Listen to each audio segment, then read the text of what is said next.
ये कब सोफा पे बैठे बैठे मेरे पापा की जेब में से सैलरी निकाल लेती थी, पता नहीं चलता था। आप नॉर्थ में चले जाओ, 7-7 दिन तक सूरज नहीं निकलता। अगर कोई रोज सुबह निकलता है तो वो है एक पुलिस वाला, अपनी ड्यूटी निभाने के लिए। और मैंने एक चीज और देखी, जब सर्दियां आती है ना, चोरी चकारी थोड़ी कम हो जाती है, क्योंकि फॉग इतनी, ठंड इतनी है, आदमी अपनी जेब में से हाथ बाहर निकालेगा तभी किसी दूसरे की जेब में डालेगा। मुंबई के लोगों को भी मैं सैल्यूट करता हूं, ये अपनी जिम्मेदारी बड़ी अच्छे से निभाते हैं। मुंबई में मैंने देखा है, जब बारात निकलती है ना, बारात के आगे 50 लोग नाच रहे हैं दारू पी के, तो बीच में से 2 सडनली ट्रैफिक पुलिस वाले बन जाते हैं। एक लड़के का जीजा और फूफा बाहर निकल के ट्रैफिक आजा, आने दे, निकलो निकलो निकलो। इस चक्कर में कभी कभी देखते हैं पीछे बारात भी निकल चुकी होती है, तो फिर बारात वाली घोड़ी जो गोबर करते हुए जाती है ना, उसको फॉलो करते करते ये वेन्यू तक पहुंचते हैं। विदेशों में आप देखो, कानून का बड़ा डर रहता है, वो रेड सिग्नल होते रुक जाते हैं। हमारे यहाँ सिग्नल नहीं देखते, हमारे यहाँ देखते पुलिस वाला खड़ा है कि नहीं खड़ा, उसके हिसाब से रुकते हैं। पुलिस वाला खड़ा हो ना तो ग्रीन सिग्नल पे भी खड़े रहते हैं, जाते नहीं है, नहीं साहब खड़े हैं, निकल जाएंगे जब और हरा हो जाएगा। और अगर पुलिस नहीं खड़ी हो तो लाल को भी निकल जाते हैं क्रॉस करके। लेकिन ये आदत बड़ी गंदी है, जब कोई शाना बनता है ना, पुलिस वाले 1.5 शाने बनते हैं। आप देखना ट्रैफिक सिग्नल पे मोटरसाइकिल वाला जो होता है, स्टॉप लाइन पे ऐसे खड़ा रहता है, अभी सिग्नल हुआ नहीं, धीरे धीरे आगे निकलता है, एकदम से एक दूसरा मोटरसाइकिल वाला आएगा, सिग्नल तोड़ के निकल जाएगा, पीछे पीछे 10 लोग और तोड़ते हैं, फिर एकदम से पेड़ के नीचे से पुलिस वाला बाहर निकलता है, थामा, फिर 10 लोगों के चालान काटता है। जो सबसे पहले तोड़ता है सिग्नल, उसको जाने देता है। लोग पूछते हैं, साहब उसका पहले वाले का क्यों नहीं काटा? बोलता है हमारा ही आदमी है, हमने सिविल में खड़ा किया है, वो सिग्नल तोड़ेगा, तुम लोग उसके पीछे पीछे तोड़ोगे, तुम लोगों को पकड़ेंगे, अभी घूम के आएगा, 10 लोग और लेके आएगा, चलो। बीच में सुनने आया था कि चालान के फाइन बड़े बढ़ गए हैं, लोग डर भी बढ़ा गए थे। जो गाड़ी चलाता है वो तो टेंशन में था ही, बीवियां बड़ी टेंशन में आ गई थी। सीरियसली, पति को अंडरवेयर से पहले हेलमेट पकड़ाती थी। पति बोलता है अंडरवेयर तो दे, बोलती तेरा अंडरवेयर कोई नहीं देखेगा, अगर हेलमेट नहीं दिखा ना तो चालान के चक्कर में कच्चे तक बिक जाएंगे, चल।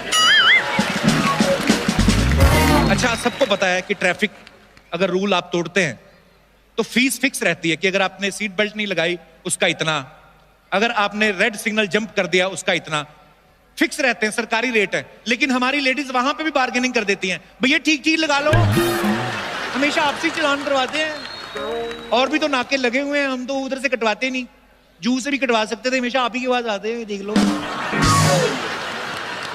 आजकल न्यूज चैनल आप देखो, वो किसी वारदात के बारे में बताते हैं ना, तो ऐसे बताते जैसे उनके सामने हुई थी, ऐसे माइक लेके पहुंच जाते हैं। ध्यान से देखिए जगह को, वो महिला बस स्टैंड पे यहां पर खड़ी थी, उसी वक्त एक गुंडा मोटरसाइकिल पे आया और पीछे से वार किया, यही है वो जगह। पास में पुलिस वाला सोच रहा है, ए इसको उठा, पहले इसने सब देखा, इसको मालूम रहेगा, इसको उठा, क्योंकि टाइम बड़ा फास्ट आ गया है।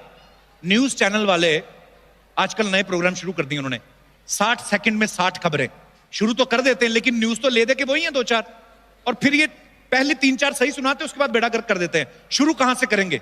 अमेरिका के राष्ट्रपति से। अब अगर हमारे प्रधानमंत्री और अमेरिका के राष्ट्रपति मिल रहे हैं, एक ही खबर को 5 भागों में कैसे बताते हैं? मोदी ट्रंप से मिलने अमेरिका पहुंचे, नंबर 2 ट्रंप मोदी से मिले, बात एक ही है, नंबर 3 2 देशों के दिग्गज नेता आपस में मिले, नंबर 4 ट्रंप ने किया गर्मजोशी से मोदी का स्वागत, नंबर 5 दोनों देश के नेता एक दूसरे मिलके हुए खुश, बात एक ही है। फिर 45वीं खबर आते आते ना इनके पास खबरें खत्म हो जाती हैं, फिर इनकी खबरें बदल जाती हैं। ध्यान से देखना, मिर्जापुर में औरत ने काटा पति का कान, वाराणसी में शराब पीकर आए दूल्हे ने मचाया हड़कंप, पटना में दहेज मांगने पर ससुर पे थूक के भागी दुल्हन, कानपुर में पेरेंट्स मीटिंग के लिए आई महिला को ले भागा हेडमास्टर। अजीब अजीब खबरें। कुछ तो क्राइम रिपोर्टर आप देखना 25-30 किलो के होते हैं, लेकिन प्रोग्राम का नाम ऐसा रख लेंगे जैसे सुन के ही डर लगता है, जुर्म से टक्कर। आइए हम और आप साथ मिलके लेंगे जुर्म से टक्कर। इनको पता है खुद तो मैं अकेला साइकिल की टक्कर से भी मर जाऊंगा, लोगों को मिला लेते। लेकिन ऐसी ऐसी खबरें आती हैं। अभी एक खबर मैं देख रहा था, कस्टम की जो पुलिस होती है, वहां पे कोई आदमी ब्लैक मनी लेके जा रहा था और छुपाई उसने कहां थी? वड़ा पाव नहीं हम लोग खाते, पाव के अंदर छुपाई थी, पुलिस ने पकड़ लिया। मैं सोच रहा था अगर ये पुलिस के डर से सारे पाव खा जाता, अगले दिन कमोड में तो एटीएम खुला होता। फिर एक बार तो ये हमारा दिनेश है ना, गिटार पे जो, इसको पकड़ लिया पुलिस ने ड्रिंक एंड ड्राइव के केस में। पुलिस वाले को रुको, दारू पी के गाड़ी चलाते हो, मुंह खोलो। कहता नहीं साहब, पहले ही बड़ी पी रखी है और कितना पिलाओगे। फिर पुलिस ने बिना नींबू पानी के इसका हैंगओवर उतारा है। ये एक बार पुलिस वालों के पास पहुंचा, बोलता है सर 3 दिन हो गए मेरी बीवी लापता है, छोटी छोटी बात पे गुस्सा करके चली जाती है, घर नहीं आई 3 दिन से। पुलिस वालों की आंखों में आंसू आ गए। कहते फिर सोच ले FIR लिखनी है कि नहीं, क्योंकि अगर लिख ली तो हमको तो ढूंढनी पड़ जाएगी, तेरे को भी लेके जानी पड़ जाएगी। हमारी पुलिस तो वैसे ही बड़ी फिट है, लेकिन फिर भी उनको और तंदुरुस्त रखने के लिए बीच में एक योगा का कार्यक्रम शुरू किया गया। और आप यकीन नहीं करेंगे, पुलिस की भर्ती के टाइम इतना रश नहीं हुआ जितना ये खबर आने पे हुआ, क्योंकि अफवाह ये उड़ी थी कि बाबा रामदेव नहीं शिल्पा शेट्टी आने वाली है। सारे पहुंच गए योगा सीखने। अच्छा, रियल पुलिस जो होती है उनकी बड़ी लिमिटेशंस होती हैं, लेकिन बॉलीवुड में आप कभी पुलिस वाले का रोल करते देखेंगे, उनकी कोई लिमिट नहीं होती। एक आम पुलिस वाले को जितनी भी गोलियां मिलती हैं, एक एक गोली का हिसाब देना पड़ता है। सर 4 गोलियां मिली थी, 2 मैंने हवाई फायर कर दिए, एक मेरा निशाना चूक गया, एक मैंने अपराधी की टांग में मारी है, वही निकाल के वापस डाल दिया सर। लेकिन फिल्मों की पुलिस देखो आप, 6 गोलियों वाली पिस्टल होती, उसमें से 2.5-3 दर्जन चला देते हैं, डिस्के खत्म नहीं होती।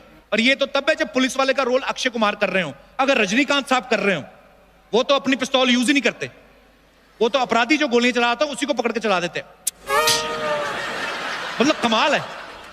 लेकिन हम जितना भी हंसी मजाक करें, सच्चाई ये है कि आज आप लोग हैं तो हम सब सुरक्षित हैं, और दिल से जितना भी धन्यवाद करना चाहूं उतना कम है। और ईश्वर आपको और शक्ति दे, एनर्जी दे, और आपके घर वालों को भी सहनशीलता दे, बिकॉज सारे त्योहार छोड़ के आप लोग अपनी ड्यूटी करने में लगे होते हैं। So thank you so much once again, God bless you all, thank you.